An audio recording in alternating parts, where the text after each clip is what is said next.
Is BMI an accurate indicator of your health? Do some quick math, and BMI, or body mass index, seems like the key to unlocking mysteries about your health. But more and more people are starting to question this weight-to-height ratio. Tom Brady, only the greatest quarterback of all time, has a BMI that puts him in the overweight range. So, is BMI really accurate? Welcome back to another episode of Top Trainer. Exercise not only changes your body, but it also changes your mind, attitude, and mood. Subscribe to the channel now and never miss any of our latest and greatest videos to keep you motivated and equipped with the knowledge to succeed. What is BMI? BMI measures your weight-to-height ratio. People who are taller tend to weigh more, so you can't compare weight without taking height into consideration. BMI is your weight in kilograms divided by your height in meters squared. BMI has been around for a while. Researchers initially used BMI to describe large groups of people, not individual health. But it really took off around the mid-20th century with actuaries. They were looking to describe populations to determine things like risk and life insurance. Looking at the BMI of such large groups of people revealed some hard-to-ignore patterns. Certain BMI ranges were associated with greater risks of disease, mortality, and other poor outcomes. And so, lines were drawn below this line, you're healthy. Above it, you're at risk. But it's the same with any metric in medicine. Is there something magical with hypertension, such that 120/80 is normal, and 121/81 is high blood pressure? No. But when we look at hundreds of thousands of people, there are differences at that line. If you find yourself out of the normal range, it's a great starting point for a talk with your physician. People don't automatically need to reduce their BMI into the normal range to see health benefits. Even dropping your BMI 1 or 2 points can significantly reduce the risk of conditions such as diabetes and cardiovascular disease. How accurate is BMI? File this one under It's Complicated. As your BMI rises, your risk for health problems increases as well. For example, people who have BMI in the overweight range are at higher risk for developing diabetes than people in the normal range. That risk may be twice as high, but when you look at people whose BMI are more than 40, the risk may increase to 20 times higher. BMI is an exercise in health probability. Does a high BMI mean you automatically have poor health? No. Does it dramatically increase your risk of poor health? Absolutely. For example, not everyone who has a BMI over 40 has diabetes. But many more people with BMI over 40 have diabetes than people in the overweight or normal weight range.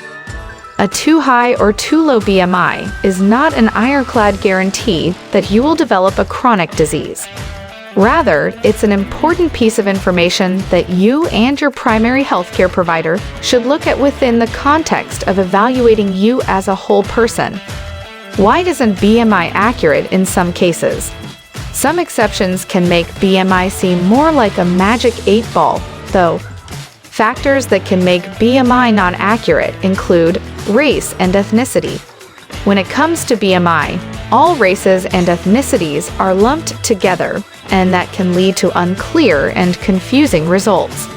More and more research show that there are biological and genetic differences in the relationship between weight, muscle mass, and disease risk among different groups of people. BMI does not account for that. Certain genetic factors can affect BMI accuracy because of their effect on weight distribution and muscle mass. For example, a 2011 study showed that Black women had less metabolic risk at higher BMI than white women. Another showed that Mexican American women tend to have more body fat than white and Black women. Other research shows that for people of Asian or Middle Eastern descent, even a lower BMI may be misleading. They have a higher risk for metabolic diseases like diabetes at a lower BMI than people of European descent. The cutoffs we use may miss some people who are high risk and may need earlier intervention. They might not get the preventive care they need, since they look at their lower BMI and think, Great, I'm in good health. I don't need to do anything. Muscle mass. People who are athletic tend to have a higher percentage of lean muscle mass and a lower percentage of fat mass than the average population. These factors can throw a wrench in their BMI measurements. They might measure in the overweight category or higher, despite having great overall health. Weight distribution. Being pear or apple-shaped doesn't just affect clothing preferences. BMI does not take waist circumference into account.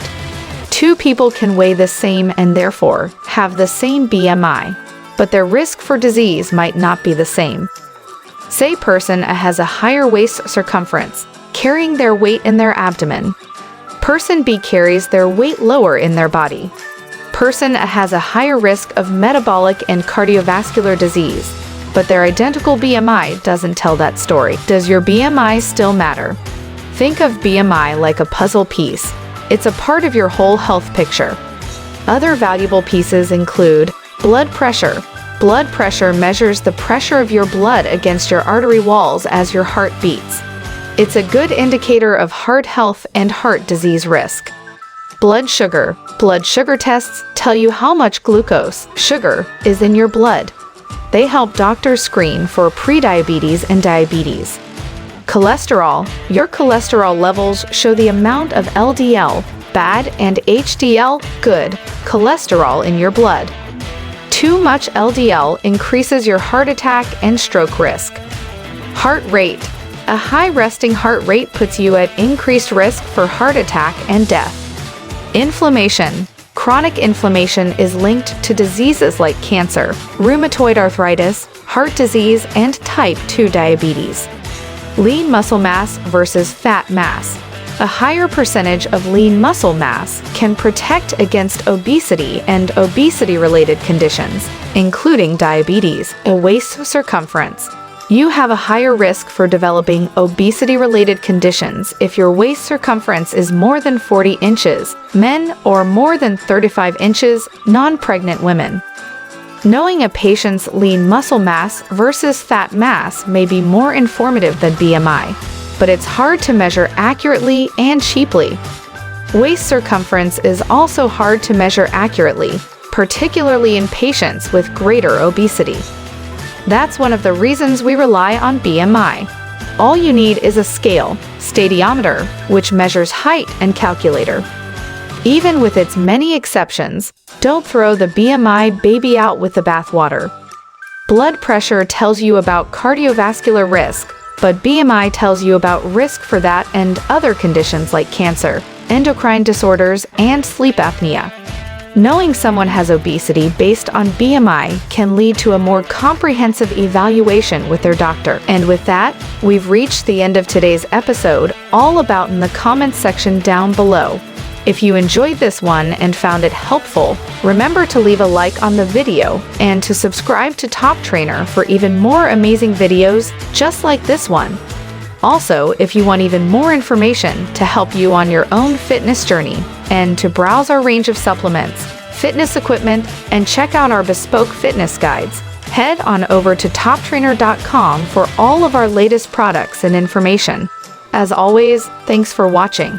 See you again soon in the next one.